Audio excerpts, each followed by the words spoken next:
Some of you, you are taking too much time trying to convince people to love you that do not matter.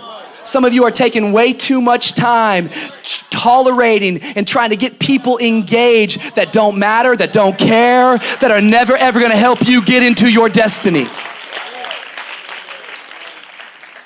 I felt like saying to you this week, if somebody can walk away from your life, let them walk away. You shouldn't have to convince anybody to love you. If they can walk, let them go. If they leave you, it means they're not attached to your future. We spend so much time wasting energy because we're so upset about being rejected by people. Joseph didn't need to tell his brothers about this dream. Either it was from God or he heard wrong. Either way, it was premature to share. And I watch Christian after Christian get excited because they go into their prayer closet and God starts to give them a dream.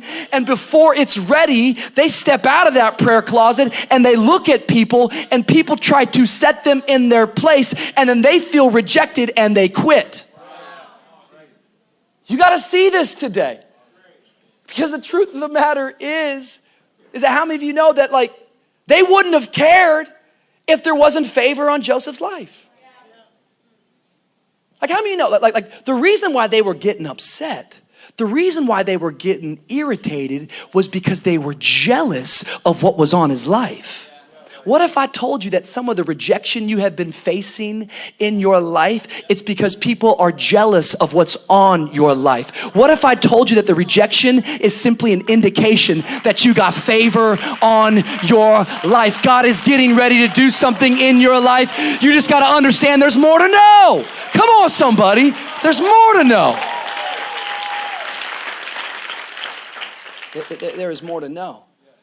Yet this stuff preaches easy, but it's difficult to live out. Because all of us can go back to moments in our life. Some of you can go right back to your childhood. You're a 40-year-old man, but you still have a moment in your childhood where somebody said something, somebody did something, an event, a circumstance took place, and you dealt with rejection, and it has marked you.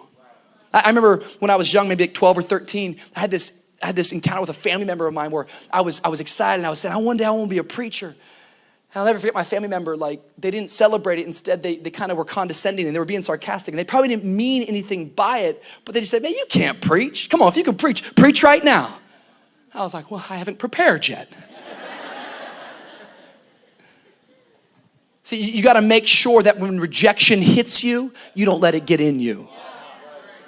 Because there's no escaping rejection. There's no escaping hearing the word no. If you're going to actually live your life to do something bigger than yourself, you should get used to hearing no, but you shouldn't let no stop you. It can hit you, but don't let it get in you. I remember an old parable that a preacher used to share. It's about two brothers who grew up in a home and their dad was an alcoholic and he was abusive. And the two brothers, they both grew up and one brother, he grew up to be an alcoholic and an abuser himself, while the other brother, he abstained from alcohol and became a very moral man, a very good man, and accomplished many great things. They were both asked the same question, how did you end up the way that you are? And they both gave the same answer. Given who my dad was, how could I not? Two guys in the same home with the same experience, yet one guy decided, I'm not going to let this thing get in me, while another man let it absolutely define him. I don't know what's going to happen to you in life, and you can't dictate that and you can't control that. All you get to control is how you respond to what happens to you in life.